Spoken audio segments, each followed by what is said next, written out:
Salve, salve rapaziada, eu sou o professor Basílio e eu tô aqui para dar uma aula para vocês sobre povos pré-colombianos, os povos que habitavam a América antes da chegada dos europeus e conquista ibérica da América. É um tema que o vestibular tem cobrado cada vez mais, portanto bastante atenção. Fala rapaziada, vamos lá, montagem do colonialismo. Vamos fazer aquele esquema, vamos comentar brevemente sobre a América Espanhola e depois vamos falar sobre Brasil, beleza? Ou melhor, sobre a América Portuguesa. No mundo espanhol, na América Espanhola, a estrutura básica do colonialismo será especialmente a mineração, ou seja, extração de ouro e prata da região do México e da região do Peru, e o envio deste ouro e essa prata para a Europa. Já vimos que a colonização se estrutura nesses dois grandes vice-reinos, Nova Espanha e Vice-Reino do Peru. E como é que se estrutura esta sociedade, rapaziada? Nós vamos ter no topo dessa sociedade homens brancos nascidos na Espanha, que vão ser chamados de chapetones, ou também chamados de peninsulares, porque nasceram na Península Ibérica. Nós vamos ter outros homens brancos poderosos, que serão os crioulos. Homens brancos que nasceram na América e aqui vivem. Então, os principais cargos políticos da administração colonial estão na mão de espanhóis, nascidos na Espanha. Os crioulos vão ser, grosso modo, grandes proprietários, vão estar nas grandes fazendas neste mundo colonial. Eles têm poder econômico, mas não têm o poder político está na mão desses espanhóis. E rapaziada, qual que é o grosso dessa sociedade? A maior parte dessa sociedade é formada por mestiços, é formada por índios e é formada excepcionalmente por escravos negros. O grosso da mão de obra é formada por indígenas. Esses indígenas trabalham para os espanhóis através essencialmente da mita. Mita é um imposto que já existia no Império Inca. Já existia de alguma forma também no Império Azteca, que é um imposto pago em trabalho. Os índios, então, durante partes do ano, vão fazer trabalhos determinados pelos espanhóis. É uma modalidade de trabalho que já existe, ou melhor, já existia nos povos pré-colombianos. Os espanhóis, então, se aproveitam desta tradição indígena. Tudo bem? Os índios, então, são o grosso dessa mão de obra. Além disso, os índios vivem em comunidades isoladas, chamadas de pueblos, beleza? O índio tem pouco prestígio nessa sociedade, assim como o mestiço. Os nascidos a partir da mestiçagem de indígenas com brancos também são desprestigiados e, por fim, os mais desprestigiados dessa sociedade são os escravizados africanos. Você vai falar, ué, mas não usa mão de obra indígena? E o indígena, pessoal, não é um escravo, ele é uma espécie de servo. Ele é obrigado a trabalhar, mas ele tem liberdade. Já o escravizado africano, não. Ele é uma mercadoria, ele é visto como um objeto. Mas se existe índio, por que os espanhóis recorrem a africanos? Porque, pessoal, em algumas regiões, como por exemplo no Caribe, a população indígena foi dizimada. Nessas regiões morreram todos os índios, então os espanhóis tiveram que recorrer a escravizados africanos para trabalhar naquelas regiões. Mas, grosso modo, na região do México e na região dos Andes, ali na região do Peru, a principal mão de obra é a mão de obra indígena. Desta forma, vai se montando o colonialismo espanhol utilizando a mão de obra indígena. Beleza, rapaziada? Vamos lá falar um pouquinho sobre a América Portuguesa, beleza? Vimos então, na aula passada, que de 1500 a 1530, os portugueses ficaram fazendo pouco caso do Brasil, é o chamado período pré-colonial. Não se preocuparam em efetivar a ocupação do território. Isso vai mudar quando Portugal vê que as terras estão ameaçadas, especialmente franceses, estão de olho no litoral brasileiro. Então os portugueses decidem em 1530 efetivar um processo de colonização. Só que a coroa portuguesa não quer gastar dinheiro com o Brasil. Ela quer extrair riqueza, etc., mas não quer gastar dinheiro. Portanto, ela opta por uma espécie de terceirização da colonização. São as chamadas capitanias hereditárias. O que são as capitanias hereditárias? Portugal joga na mão da iniciativa privada, da pequena nobreza, a obrigação e a responsabilidade de ocupar essas terras. Então a primeira tentativa de colonização são as capitanias hereditárias, de 1534. Vou mostrar para vocês o que é isso. Pessoal, a coroa portuguesa divide toda a sua possessão na América em 14 lotes de terras, grandes extensões de terras, e concede, faz uma doação, faz uma carta de doação a capitães donatários. Ou seja, homens receberiam a posse dessas terras, receberiam uma carta de doação e receberiam também alguns direitos e deveres, o chamado foral. O que são esses direitos e deveres? Proteger, ocupar, exercer a justiça, a cobrança de impostos e também doar terras, doar sesmarias, grandes extensões de terras para quem quisesse vir aqui plantar e desenvolver alguma atividade econômica. A coroa então tenta terceirizar a colonização para não gastar dinheiro com a ocupação do Brasil. Mas, rapaziada, grosso modo, este modelo de capitanias hereditárias fracassa. Todas as capitanias fracassam, com exceção da capitania de Pernambuco e a capitania de São Vicente. Daqui a pouquinho eu já falo por que essas deram certo. Mas, grosso modo, todas as outras fracassam. E fracassam por quê? Primeiro, por desinteresse, muitas vezes, do capitão donatário. Ele não quer gastar dinheiro e vir para o Brasil, gastar o seu dinheiro num desconhecido. Outros vieram para cá, mas sofreram ataques indígenas. Vamos lembrar um dado fundamental da aula passada. A conquista portuguesa ela é um processo, ela não se efetiva. Essa sociedade não é uma sociedade, a sociedade indígena no Brasil não é uma sociedade hierarquizada. Não adianta tomar o topo dessa sociedade e assim conquistar todo o corpo. Pelo contrário, você tem uma pulverização, uma fragmentação em várias tribos e várias etnias. O processo de conquista é muito mais lento, muito mais difícil, muito mais demorado. Portanto, muitas capitanias não se efetivam porque sofrem ataques indígenas. Rapaziada, grosso modo, capitanias hereditárias não deram certo. Então, os portugueses vão ter que gastar dinheiro. A coroa portuguesa vai ter que se responsabilizar pela colonização e vai criar o governo geral. O governo geral, criado em 1548, que vai ser responsável por centralizar a administração na colônia e que terá sede em Salvador.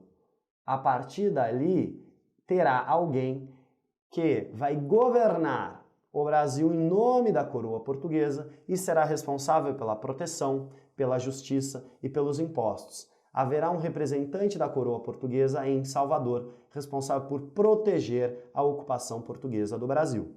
Tudo bem, rapaziada?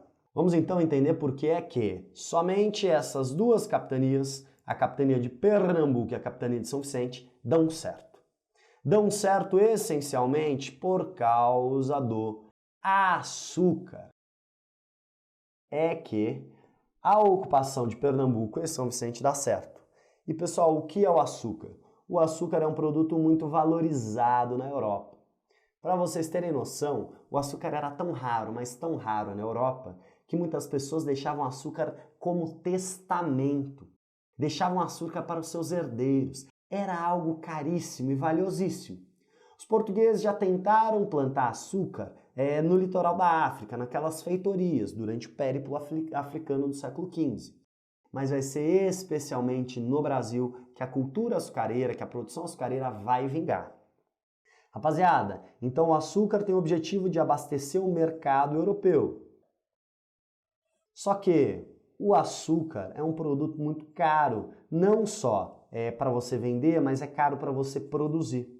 Porque a gente precisa do quê no plantio açucareiro? Precisamos de um canavial, uma grande extensão de plantio.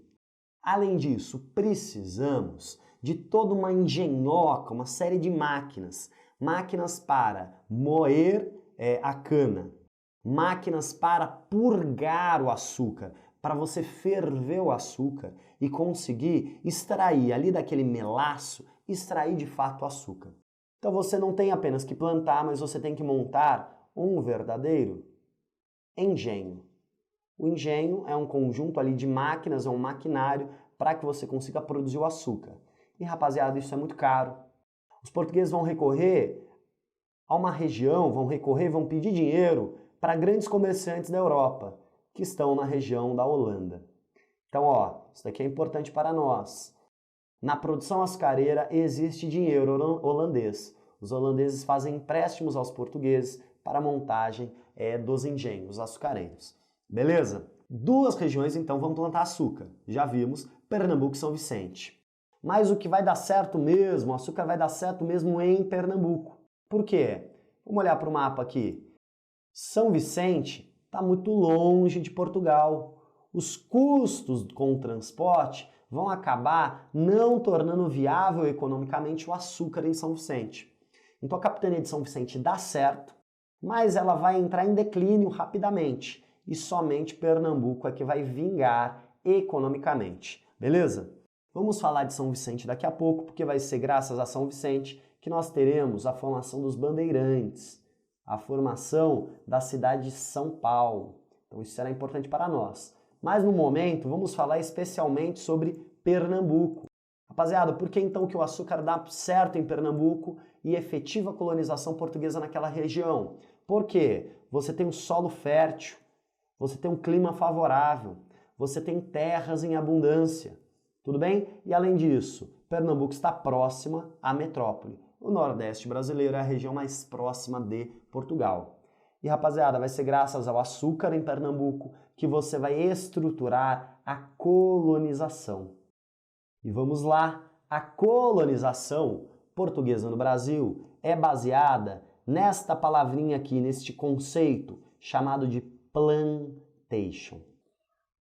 A produção açucareira cria um modelo de colonização do Brasil baseado na plantation. E 4 coisas definem a plantation. Quais são? O latifúndio, uma grande propriedade agrária. Além disso, neste latifúndio nós produzimos um só tipo de coisa. Então é um latifúndio monocultor. Essa única coisa que se planta nesta grande propriedade é para agroexportação. Você não utiliza, você não produz para o mercado interno, mas você exporta isso para fora. E por fim, qual é a mão de obra neste plantio? É a mão de obra escravizada. Tudo bem? Então isso cria um padrão de colonização. Latifúndio, monocultor, agroexportador, escravista. E rapaziada, por que é que os portugueses recorrem à escravidão africana? Porque eles têm muita dificuldade em escravizar a mão de obra indígena. Por quê? Primeiro, o índio consegue fugir com muito mais facilidade. Ele conhece o território.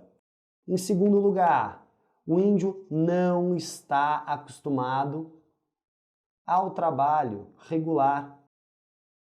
Por quê? Porque ele pela sua organização social, ele é nômade. Então ele é coletor e caçador.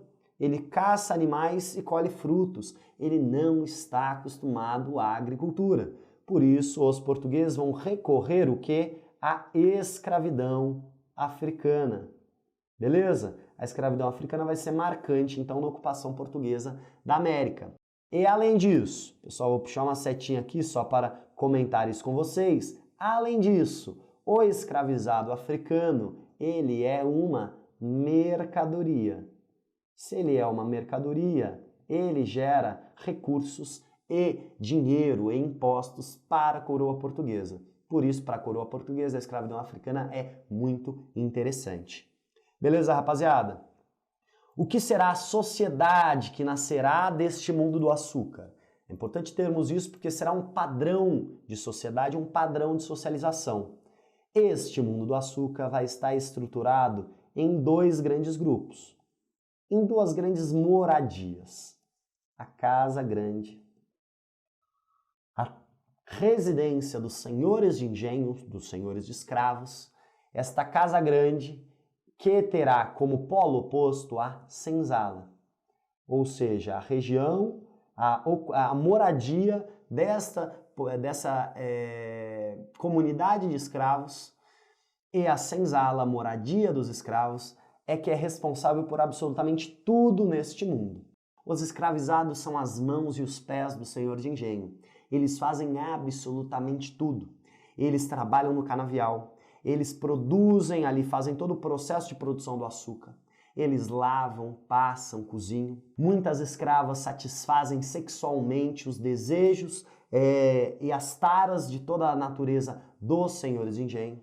A Casa Grande, então, é o mando, é a região do mando, é o espaço do mando. E a senzala é o espaço da obediência, é o espaço da submissão, é o espaço da violência. Tudo bem? Rapaziada, fundamentalmente a sociedade açucareira é isso. Casa Grande é senzala.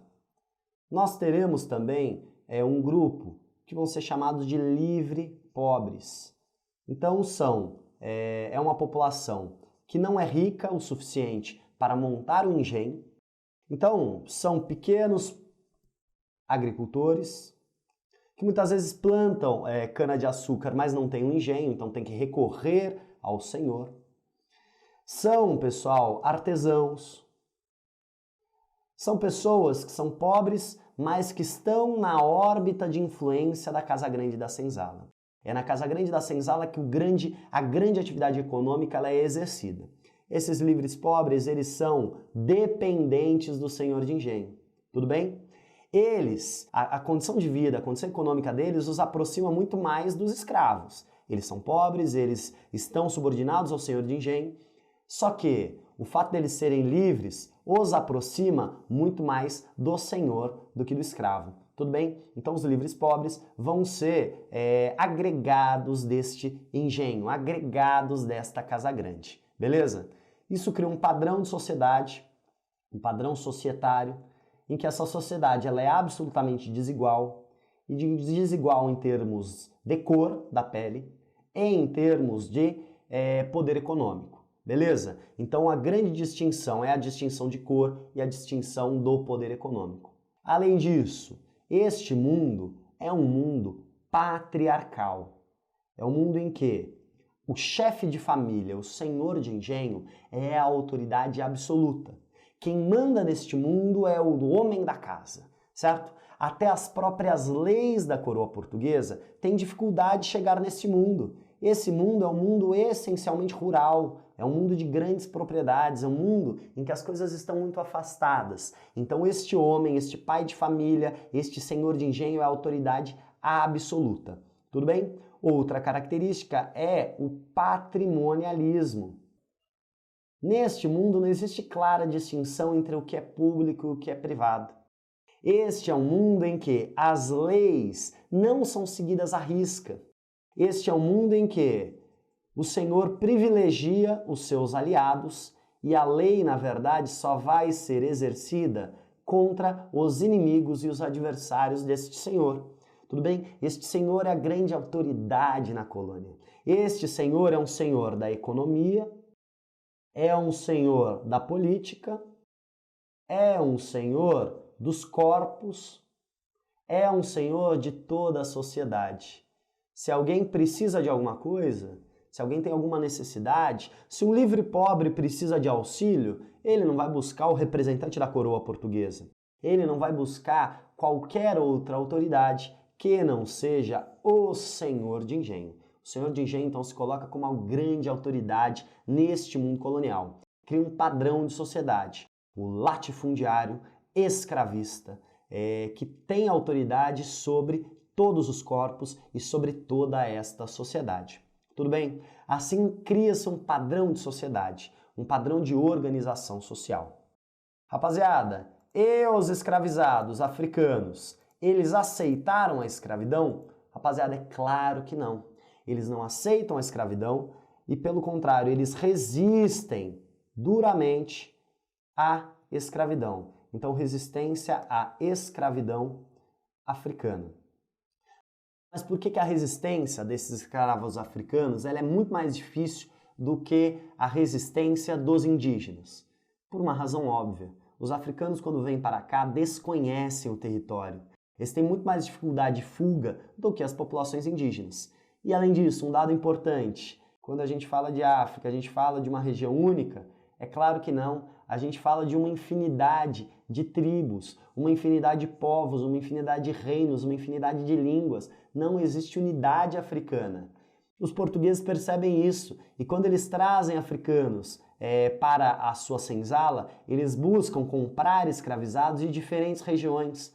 Por quê? Porque eles vão ter uma barreira idiomática, vão ter uma barreira de fala. Além disso, eles vão ter dificuldade de organização social e de organizar essa resistência, porque muitos africanos vêm de diferentes regiões da África. Mas, pessoal, grosso modo, quais são as formas de resistência à escravidão? Essencialmente fugas e formação de quilombos. Quilombos são comunidades de escravos fugidos. Nos quilombos, os africanos buscam reproduzir a vida tal como a vida era na África. Além disso, rapaziada, revoltas. Nós vamos ter durante o período colonial uma série de revoltas. Afinal, gente, a maior parte da população é formada por escravizados. Os escravizados se revoltam. Além disso, a capoeira. A capoeira é uma forma de resistência à escravidão. Então, uma dança, uma luta que ajuda a manter o corpo do escravizado fortalecido para se proteger, enfim, de toda a violência que o escravizado sofre. Rapaziada, além disso, o sincretismo. O que é o sincretismo? É a tentativa de manter viva a religiosidade tradicional africana. Então, muitas vezes, quando esse escravizado chega, ele é batizado com o nome cristão, ele é levado à igreja, ele participa das missas católicas. Só que, na verdade, quando ele olha para determinados santos católicos, na verdade ele enxerga os seus orixás, ele enxerga e, dentro do seu coração, ele continua cultuando os seus orixás, enfim, as suas divindades, as suas autoridades religiosas. Então o sincretismo é uma forma de manter viva a religiosidade africana, meio que se fundindo com a religiosidade católica. Beleza? Dessa forma, os escravizados vão resistir durante todo o período da escravidão. A escravidão, rapaziada, começa então no século XVI e ela vai permanecer no Brasil até 1888. Quase 400 anos de utilização da mão de obra escravizada. Beleza? Essa mão de obra escravizada que vai despovoar muitas partes da África. Alguns autores utilizam o termo de diáspora africana, ou seja, sair em massa de muitos africanos. Isso vai trazer consequências profundas para a África e vai se estruturar um grande comércio, que é o tráfico negreiro, beleza? O tráfico negreiro é um comércio extremamente lucrativo para os europeus. Beleza, rapaziada? Outra coisa fundamental para o colonialismo é a Companhia de Jesus, ou também chamado de jesuítas. A Companhia de Jesus é uma ordem religiosa criada na Contra-Reforma. O que é a Contra-Reforma? Em 1517, na Europa, Martinho Lutero começou a apresentar algumas críticas à Igreja. Críticas à estrutura da Igreja Católica ou alguns dogmas da Igreja Católica. A Igreja Católica, para reagir ao protestantismo, cria a Companhia de Jesus. É uma companhia de missionários, é uma companhia de pessoas que vêm para a América com o objetivo de fundar uma nação cristã. E a Companhia de Jesus vai atuar essencialmente com os indígenas. A Companhia de Jesus vai buscar catequizar os indígenas, ou seja, levá-los à fé cristã. Para isso, os indígenas são levados pelos jesuítas para missões. Missões, também chamados de aldeamentos, ou também chamados de reduções.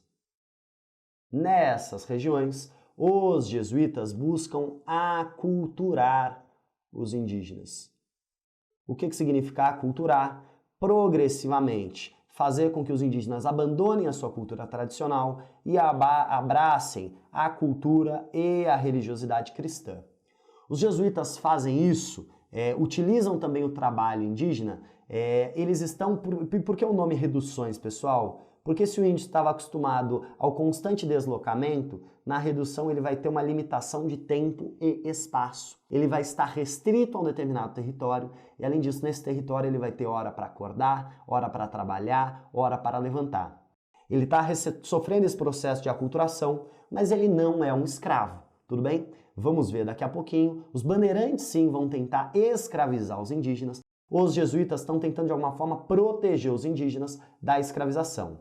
É um processo violento? É claro que é um processo violento. A aculturação é um processo bastante violento. Mas diante de outras violências que os indígenas sofrem na colonização portuguesa, as missões de alguma forma protegem os indígenas de algo pior, que vai ser o que falaremos agora, a escravização por meio dos bandeirantes. Então, outros personagens centrais na montagem do colonialismo são os bandeirantes. Quem são os bandeirantes? Os bandeirantes são herdeiros, são descendentes daqueles colonos que fundaram São Vicente. Aquela capitania que deu certo. Mas deu certo meio não deu. Por quê? Porque São Vicente estava longe de Portugal. A ocupação portuguesa de São Vicente vai entrar em declínio. Então o que a população de São Vicente faz? Sobe a Serra do Mar e funda São Paulo. Rapaziada, o primeiro núcleo colonial que não está no litoral, mas está no interior do continente. Esses paulistas, esses vicentinos, conseguem fazer alianças com populações indígenas. Alianças com indígenas, especialmente por meio do casamento, certo? Então, através do casamento, os colonos vão fazer aliança com os indígenas, beleza? Esses colonos, então, começam em São Paulo uma produção de subsistência. Começam a produzir alimentos simplesmente para sobreviver. Só que esses colonos não querem trabalhar. Eles não vieram para a América para sujar suas mãos com o trabalho. Então eles buscam utilizar a mão de obra indígena. Eles buscam escravizar indígenas. E escravizar indígenas por quê? Porque eles não têm dinheiro para comprar escravizados africanos. Então esses pobres colonos, pobres no aspecto material, esses colonos pobres não têm condição de comprar escravizados africanos, então eles começam a escravizar indígenas.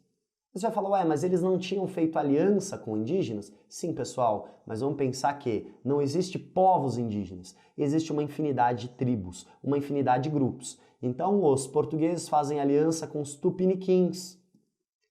Então eles vão entrar em constantes guerras com outras tribos, com outras etnias indígenas, certo? A partir daí os bandeirantes começam a fazer bandeiras, ou seja, expedições de captura de indígenas. Expedições com o objetivo de escravizar indígenas. A escravidão indígena ela é a mais lucrativa? Não. A mais lucrativa é a escravidão africana, tudo bem? Mas os bandeirantes, os paulistas, não têm opção. Não tem dinheiro para africanos, então tem que recorrer à escravização de indígenas. Então, pessoal, só para sintetizar, nessa montagem do colonialismo nós temos algumas forças.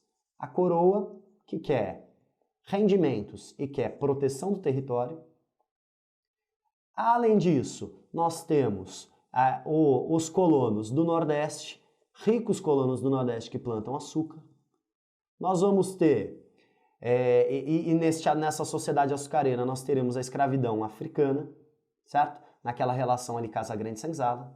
Nós teremos os jesuítas, que vão ser fundamentais na formação de missões indígenas com objetivo de catequização. Além disso, os jesuítas vão ter o monopólio na colônia da educação. Eles vão fazer em vários locais do Brasil escolas para colonos. Escolas para ensinar os colonos e os seus filhos a ler e escrever.